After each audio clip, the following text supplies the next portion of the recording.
Now our suspicions correct. You can see glass shards, bullet holes, and evidence markers from that shooting. You see police markers lining the street of Flower Avenue. We're actually in the new building right now, and here's a little layout of what it looks like. It is 18,000 square feet. Most of the crews have wrapped up now. You can see most of their trucks have left. And the goal is to give people plenty of time to get down here to the Supervisor of Elections office. I think I'm going to give it a shot. Let's hope I don't mess it up.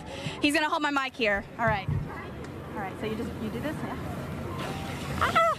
Now they plan to put the road across from Fairway Circle. However, there's a lift station here right now. Any sort of shade structure, whether it's a baby tent or a canopy, has to be 30 feet or about 10 strides from the water's edge. They tore down the old campus and built a brand new campus in its place, putting in new technology like this board. Some playground equipment over near the library completely submerged by water. So you're playing outside with these Pokemon in real life. So while the bus driver is watching the kids, the sheriff's office will be watching you. The FWC is looking to potentially cancel the harvest season for 2016 for scallops. Now this is a big deal obviously here in Gulf County. They're posted on either side of private beaches here in Seaside, and they say you have to have a wristband to be on this portion of the beach.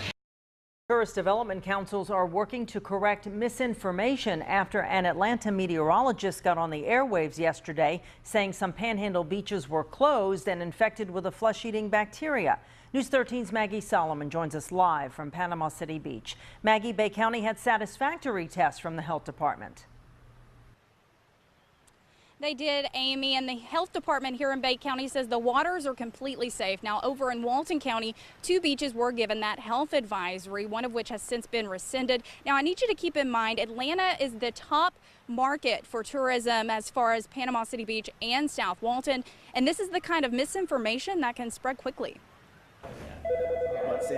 On the eve of one of the busiest weekends of the year. It's a wonderful day in South Walton. This is Brooke. South Walton is fielding a ton of calls and questions. We had a lot of calls to our partners and to our hotels and lodging accommodations, people trying to get the facts. Facts concerning this, a sign warning people of a health advisory on 2 of Walton County's beaches, Blue Mountain Beach and Miramar Beach. 2 beaches had bacteria present, and again, there's bacteria present outside every day.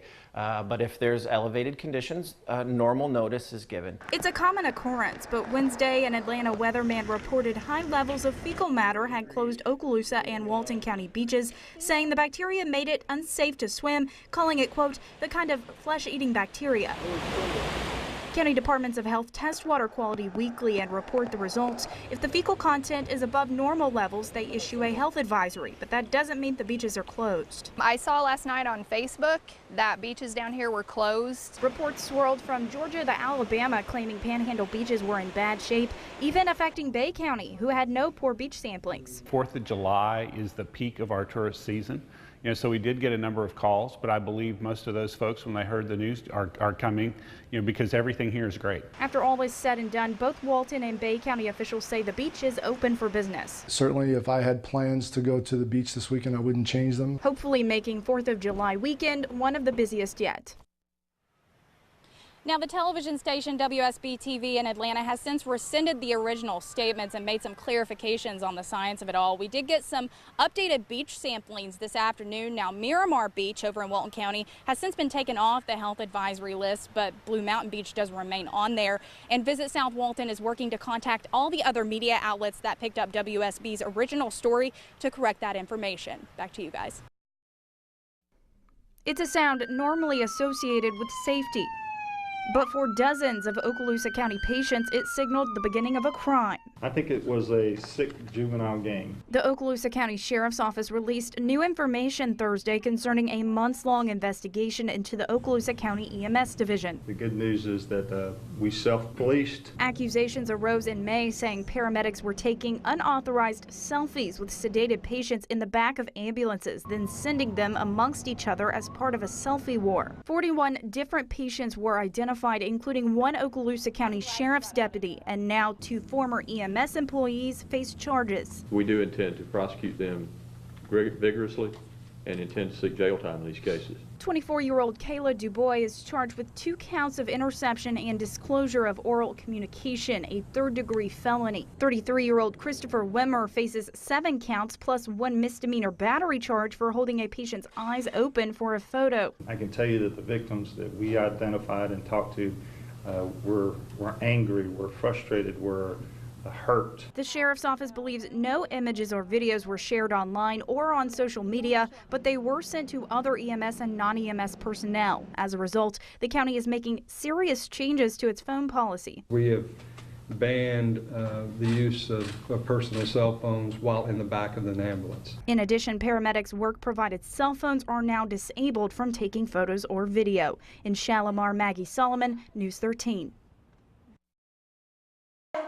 Being ready for an active shooter situation is impossible. Being prepared, that's a different story. It's muscle memory. The Bay County Sheriff's Office is spending all month giving sworn officers hands-on experience with lifelike simulations. Your heart rate's elevated, and it's a stressful situation. Miss your hands, miss your hands. We train them to go in, find them, deal with it, and stop the killing. Deputies are using 3 basic options: pass, hold, or shoot. You scan the rooms, you identify if there is a threat. If there's not, you move on. That's the pass. If you see somebody in there that has a potential weapon, if you think that is a threat, you address that threat, you hold them. And the person has a weapon in their hand or has proximity to you to injure you or maybe somebody else, that would be a shoot. So let's put it to the test. Pass, hold, or shoot. Here we go. First, go for the immediate threat. That's her. Shoot. Then to the other guys. Their hands are up. But wait, did you miss it? Watch this guy closely. Yeah, that's a gun. Now imagine having to process all of this in just 5 seconds. That's probably going to be multiplied by 100. The practice gives law enforcement something to fall back on in case of those high-intensity situations. There's only 2 types of officers. There's trained and untrained. Drop the bat, drop the bat! And that training leaving Bay County more prepared, just in case.